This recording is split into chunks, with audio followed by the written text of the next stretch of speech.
Yung Section 95, pagka tiningnan mo doon sa social law natin, hindi kasi siya iminomoto proprio ni COMELEC. Meaning, hindi siya subject sa moto proprio except pagka overspending o kaya naman underspending ang issue. Kapag ka sumobra yung gasto sa 3 pesos and 5 pesos, ayan, pwede kami magmoto proprio yung aming opisinang So, yan. paano to? Pero, Dapat may complainant? dapat may complainant. Pero dito, Sir Christian, di ba, siguro nga, dahil nga sa sobrang public interest involved, kita mo before naman tayong pumasok dito sa komisyon, wala namang napapailan ng kaso tungkol sa Section 95 eh. Wala namang investigasyon na ginagawa sa Section 95. Nagboto proprio ang COMELEC dito, Sir Christian. Walang nag-obliga sa atin, walang nagsabi sa atin eh. Hindi naman tayo sinabihan ng kahit na sino na mag-conduct na investigation. But we initiated.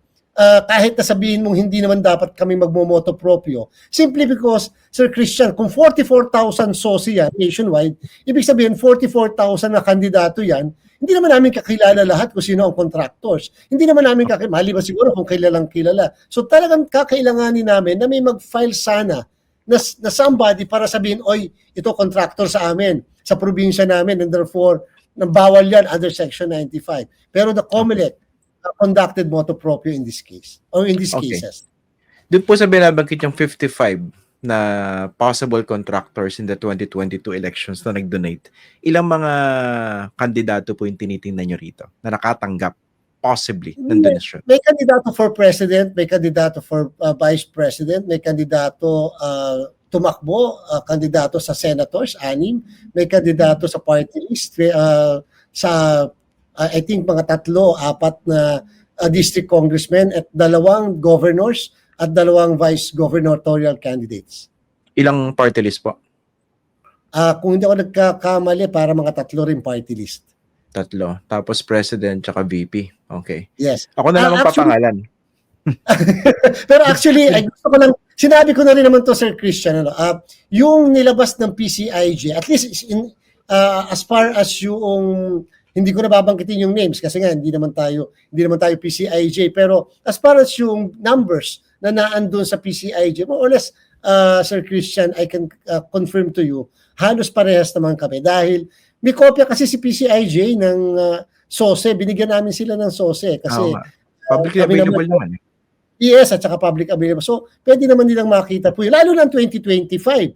Kasi talagang nilagay na natin sa website yan. At in fact, sa mga susunod pa, lahat ng voluminous documents na sinasabit ng mga kandidato, makikita na nila at pwede na at the tip of the fingers via the internet, makukuha lahat na nila. Okay, isa-isahin po natin. No? Ako, I'm at liberty to name names naman. No? Dahil pero hindi na lang muna ako confirm sa na. Alam mo kung bakit?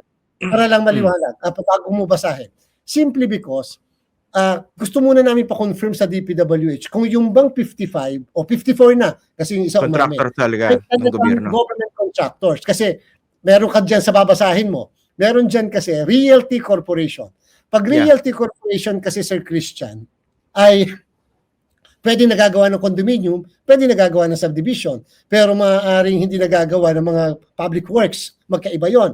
Meron dyan, Sir Christian, na mataas ang posisyon, iba yung pangalan eh. Yung humarap sa Senado ay Christian Esguerra, pero ang nakalagay na pangalan doon sa SOSE ay George Esguerra. So siguro naman magkaiba talaga yung pangalan yon. So we were so careful kasi baka naman ilantad na kaagad namin. Tapos yung pala ang confirmation ng DPWH ay hindi pala sila contractor o hindi yun ang pangalan. Sige, okay. Ito base lang naman to sa PCIJ report, no? Mismo si President Marcos tumanggap na ng 20 million pesos in campaign contribution. Okay, from this guy, Rodolfo Hilot Jr., no? Tapos isa pa from Kirante, 1 million. Si Sara Duterte, ito yung binabanggit nyo siguro, Realty, 19.9 million. Tapos iba may report din previously, si Joel Villanueva, nakatanggap ng 20 million from San Jose Builders. Kung lahat ito ma-validate, no, talagang napatunayan, tumanggap sila rito, kaya bang banggain itong mga ito ng COMELEC? You're talking of the President, the Vice President, and Senators at the very least. This early may mga pinastudy na ang aming pong opisinang yon, yung Political Finance and Affairs Department sa Law Department ng COMELEC for legal opinion, simply because this is itong statement ko, nabanggit ko na rin sa ibang panayam, hindi dapat i-consider na parang dinedefend natin ang kung sino. Ang sinasabi lang ay meron kasing mga opisyal tayo ng pamahalaan na meron tinatawag na immunity from suit.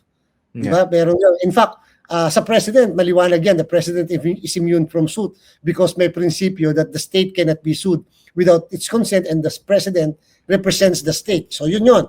Yun namang vice president, medyo legal issue pa yon, gray area, as to whether the vice president shall enjoy the same immunity as that of the president. But when it comes to candidates for senators, wala naman po tayong problema. If talaga pong mapapatunayan na sila ay tumanggap sa isang government contractors, then so be it. The cases will be filed against them. Otherwise, hindi na sana tayo nagmoto proprio o hindi sana tayo nagsimula kung pakitang tao lang pala yon. Okay. Kunwari, isang senador, napatunayan po ng COMELEC ang desisyon, oo, tumanggap ka ng campaign contribution from a government contractor, you violated Section 95 dito sa Omnibus Election Code. Anong decision dyan, kunwari? Then, ang maging, hindi. Election offense siya, no? Okay. Election offense, Sir Christian, in which case we will be filing information or criminal case sa korte. Sa court, sa RTC. Yung pagtatanggal kasi wala na talaga. Wala kaming jurisdiction na kasi, for example, kahit sa senator, Senate Electoral Tribunal o kung hindi man, yung Senate mismo as a body, they can discipline yung ethics, they can discipline their own members. Sa House of Representatives, either the House of Representatives Electoral Tribunal o yung House of Representatives per se. Okay. So, ibig sabihin, dadaan po ito sa proseso ng korte. Pero in the meantime, pwede ba siyang tanggalin na ng Senado? Kung meron na namang findings sa COMELEC? Hindi. Kumaga, on their own, sa Senado. Kunwari, may existing ethics complaint. Pwedeng gawin yan. Magkaiba kasi, Sir Christian, yung nature eh. Magkaiba yung nature. Yung sa criminal case, talaga yung evidence of probable cause. Yung para pagka-conviction nga, evidence of guilt beyond reasonable doubt. Yun ang dahilan kung bakit, Sir Christian, sana maunawaan ng mga kababayan. And before akong directly sagutin din yung katanungan mo, kung bakit very careful kami. Kasi po, sasabihin na naman sa amin, wala naman napapakonvict ang COMELEC kapag election offense. Kasi nga po, 1985 law, pagkatapos ang hirap ng ebidensya sa ganito, and therefore, mabigat kasi ang ebidensyang requirement of guilt beyond reasonable doubt. Pag pumalpak itong kaso namin na binibuild up, nakakahiya rin yung COMELEC. Doon po sa ethics complaint, hindi po evidence of guilt beyond reasonable doubt ang kailangan, Sir Christian. Ano lang po yan, substantial evidence is enough. Yung meaning to say, yung bang parang yung reasonable mind can accept na mukha naman talagang tumanggap o mukha naman talagang nabigyan ng isang public works contractor. So, that case can proceed separately from the case of the COMELEC because ours, in fact, kami rin, can proceed separately without waiting for any findings from any other body. Yun nga po. So, isang possibility rito, kunwari hindi kumilos yung Senado despite the finding ng COMELEC. Dadaan pa sa korte, di ba? Dahil yung criminal offense na yung pag-uusapan. Sa bagal ng proseso sa batas natin, baka tapos na yung termino ng senador, gumugulong pa rin po yung kaso sa korte. Hindi po ba? Ako naman, Sir Christian, sa aking pangunawa dito, sabi mo nga napakasimple nung kaso, napakasimple nga yung ebidensyang ipe-present dito, hindi naman kinakailangan sa aking palagay na yung pagkahaba-habang nakikita natin at 10 years na, 15 years na o 20 years ay inihiring pa ng korte. Ang simple lang dito, ano nakalagay sa SOSE, may mga pag-amin at pagkatapos ano ito more than yung binanggit nating case kanina, more than factual, legal lang ang issue kasi yung facts halos settled halos may admission Yun ang kaibahan ng may admission at walang admission kasi yung walang admission, Sir Christian, you have to prove the facts. Dito kasi it will have to be proven samantalang kapag kami mga admission, kaya nga nauna kaya hindi na single out pero nauna dahil may admission and therefore no need to wait. Kami po kasi, Sir Christian, 1 month na yung sulat namin sa DPWH regarding the 55. Unfortunately, hanggang ngayon wala kami natatanggap na certification or confirmation.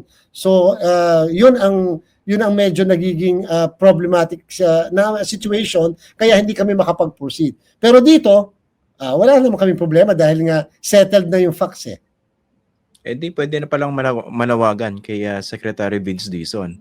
Sir, may sulat po sa inyo yung COMELEC, kailangan ng certification dito sa 54 other contractors. Christian, naintindihan natin. Kita mo naman, hindi na nakakapagpagupit man lang si Secretary Vince, kaibigan natin. May communication naman na tayo. Alam natin, naunawaan natin na madami rin talaga silang inaasikaso, lalo pa yung kabila. And so sana lang mabigyan lang din ng attention so that kahit paano makapag-proceed na rin yung COMELEC sa aming doon pa sa 54 so that hindi naman masabi na parang isa lang ang ating inuuna at siya lang talaga. Opo. Dito pala sa Section 95 ng Omnibus Election Code, meron bang rito, parang minimum amount needed in terms of campaign contribution or threshold? Meron bang ganon or it doesn't matter? Pag napansin niyo po, Sir Christian, wala nakalagay eh. Meaning to say, it can run to billions, it can run to millions or thousands, pero take note, siguro lang ang prohibition lang dyan ay dapat yung gastos ng kandidato ay hindi sosobra doon sa 3 piso per registered voter kung siya ay may partido, kung walang partido, 5 piso per registered voter, pero pagka presidente, vice-presidente, 10 piso per registered voter. Kaya lang, siyempre pwede magbigay ng 100,000,000 kahit naman na ang pwede lang gastusin ay 1,000. Kaya lang, yung mismong kandidato na nakatanggap, dapat i-report niya yan as an income and therefore kinakailangan magbayad siya sa BIR ng income tax return. Itong buong proseso ng investigation sa COMELEC pati yung decision, mga gano'ng katagal po ito? Ayaw kong kasi nga nag-inhibit ako pero Sir Christian basta sumagot sa amin submitan for resolution kaagad yan nung opisinang in charge and therefore expect that after 2 weeks from the submission of the answer pwede na pong desisyonan niya ng opisinang yon. So within the year pwedeng ma-desisyonan itong kay Jesus Escudero? Ng COMELEC, definitely ng COMELEC. Yes, ng COMELEC definitely. Baka hindi naman po matapos ang year. Masyado na po matagal yun kapag natapos ang year. I'm being generous. Pero in fairness, mabilis naman. At hopefully po, pero yung sa COMELEC level, pag tumaas na, yes, baka abuti naman before the end of the year kapag hanggang level ng NBank ng komisyon. Bukod dito sa 55 contractors, meron pa ba kayo ibang ongoing ba yung pagbusisi ninyo? Kasi sabi niyo, you're talking about how many? 42,000 something? 44 yan 44,000 sources. No, tama, sources. Pinatigil po natin muna yung statement of contributions and expenditures. Mandatory requirement yan ng batas na lahat ng komandidato, nanalo, natalo, nag-withdraw, ay dapat mag-file ang kanilang statement of contribution expenditures 30 days after the election. Ang hindi makakapag-file, administrative fine kung one time lang. Pag twice na hindi nakapag-file, perpetual disqualification to hold public office, sabi ng kaso ng Joel Maturan versus the Commission on Elections. Kapag ka naman overspending, kaso rin yun na may kulong na 1 to 6 years imprisonment. Kapag ka naman nagsinungaling, hindi na i-report, kaso rin yan. In fact, kapag ka naman may natira, merong isang kandidato dati, tumakbong mayor ng Manila, na ngayon ay mayor din, may natira sa kanya, nagbayad siya ng income tax kasi nga that's income for whatever source derived kasi yung definition. Nagbayad si Isko? Nagbayad si Mayor Isko na may natirang contribution niya. Pinakita niya mismo yung resibo ng pagbabayad. So, meaning to say, may mga ganon. And kaya importante yung SOSE para sa mga kababayan natin. Maliban sa transparency, gusto nating malaman sino nagbigay. Bakit, magkanong binigay? Para din, yung mismo nagbigay naman, tingnan nyo po kung kayo yung na-report. O baka naman yung na-report sa inyo, kulang. Hindi yung totoo. Baka naman masyadong nilakihan na hindi naman yun na nabigay nyo. Pag nakita naman kayo ng BIR, titingnan ng BIR, teka muna, paano nakapagbigay na 100 million to? Samantalang ang reported income, ganito lamang for several years. So yan yung mga dapat din makita. May ibang opisina rin na can use our findings, Sir Christian, for them to be able to prosecute o habulin yung mga hindi nagsasabi ng totoo. Kasi kaya yung pinupunto ko po rito, yung sagot ni Jesus Escudero dito, sabi niya, no law has been violated. Tapos dun sa kanyang privilege speech, I think 2 weeks ago, sabi niya, kung hindi mali sa iba, edi hindi rin mali sa akin. Diba? In so many words, yun ang binabanggit niya. Pero I got the impression na this is rampant, hindi po ba? At kung rampant po ito, di antindi ng conflict of interest sa gobyerno natin kung mga contractors nagdo-donate dito sa mga nasa posisyon to actually influence government funding or allocations for certain projects, di ba? Parang nabababoy naman yung Omnibus Election Code. Hindi niyo po napansin, Sir Christian, yung binanggit ko kanina, hindi ganun kadami kapag congressmen at saka kapag mga governors local. Alam niyo kung bakit? Kasi hindi naman nila kailangan supposedly ng ganun kalaki Dahil ano po kasi, hanggang ngayon, ang batas natin, 3 piso per registered voter. Isipin mo naman, Sir Christian, kung ang iyong botante ay 100,000, ang ibig sabihin, pwede mo lang magastos sa buong campaign period na 45 days kung ito ay local, 90 days kung ito ay national. Halimbawa lang muna sa congressman, ang iyong botante ay 100, 300,000 lang. Yun na nga yung ating advocacy na noon natin pang pinag-uusapan. Saan ka naman nakakitang 3 piso per registered voter? Kapanahon pa ni Kopong-Kopong yun. So, siyempre, kung ikaw ay kandidato, hihingi ka pa ba naman sa isang kontraktor para lang gumastos ng 300,000? Hindi naman sa ano, at alam naman natin na 300,000 ngayon, kung kakandidato ka, ay lalo't congressman, parang hindi ganun kalaki. Hindi ka naman pwede mag-report ng sobra na ginastos kasi kakasuhan ka ng COMELEC. So, siyempre, ililimit mo yung gastos mo sa 300,000. Kaya nga, aminin na natin, napaka-impracticable, napaka-pangit na ganon, na alam natin hindi naman yun na nagagastos. But what can we do? That is the law and that is what the law provides. Pero sa akin kasi, I don't want to underestimate the greed nitong ilang mga kandidato. Kung merong magbibigay, ba't naman nila tatanggihan? Tsaka wala namang paper trail yan, di ba? Binibigay naman ng cash yan. Dinideliver sa mga paper bag. So, Okay naman, Sir Christian. Kanila na. Okay, Sir Christian, kaya naman hindi naka-report. Baka naman mismo yung kandidato ang kontratista. Alam ka naman mag-donate ka sa sarili mo.